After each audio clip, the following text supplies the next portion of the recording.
Alors que l'inflation est évoquée presque quotidiennement dans la presse financière, les marchés d'actions continuent leur progression. À la mi-2021, la plupart des bourses des pays développés affichaient des gains compris entre 10 et 20%, sans avoir connu de baisse significative en cours de route. Mais au vu du parcours réalisé depuis le printemps de l'année passée, la probabilité d'assister à un repli a augmenté. Si tel était le cas, nous n'hésiterions pas à renforcer notre exposition en actions. Mais revenons à l'inflation. Celle-ci augmente surtout aux États-Unis, où elle a grimpé de 5% sur un an en mai. Cependant, la Fed n'intervient pas encore, et ce pour les raisons suivantes. Elle considère que la hausse est temporaire et pas permanente. Elle a modifié son cadre analytique en 2020 et vise une inflation moyenne de 2% sur une période donnée et non plus un maximum de 2%. Et elle ne veut certainement pas intervenir trop tôt par crainte des conséquences négatives sur la croissance économique et sur l'emploi. La discussion est donc très pertinente.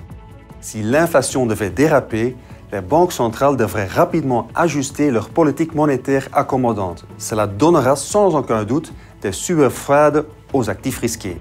Toutefois, si l'inflation reste maîtrisée, les actifs risqués, tels que les actions, vont continuer à bénéficier des faibles taux d'intérêt qui soutiennent les valorisations élevées. Nous pensons que le pic sera plutôt temporaire, même si l'inflation devrait s'établir à un niveau plus élevé qu'auparavant. Ainsi, le contexte actuel de taux d'intérêt réels négatifs ou de répression financière continue de dévaluer votre argent. La seule façon de sortir de cette situation est d'investir. Et en raison des faibles taux d'intérêt, cela nécessite une certaine prise de risque. Par exemple, en investissant en actions. Dans la partie actions de notre stratégie d'investissement, nous optons toujours pour une approche hybride avec d'une part une croissance qualitative comme dans le secteur de la technologie et des soins de santé et d'autre part de la cyclicité via les petites et moyennes capitalisations européennes et le secteur financier. Mais un portefeuille composé seulement d'actions et la volatilité qui l'accompagne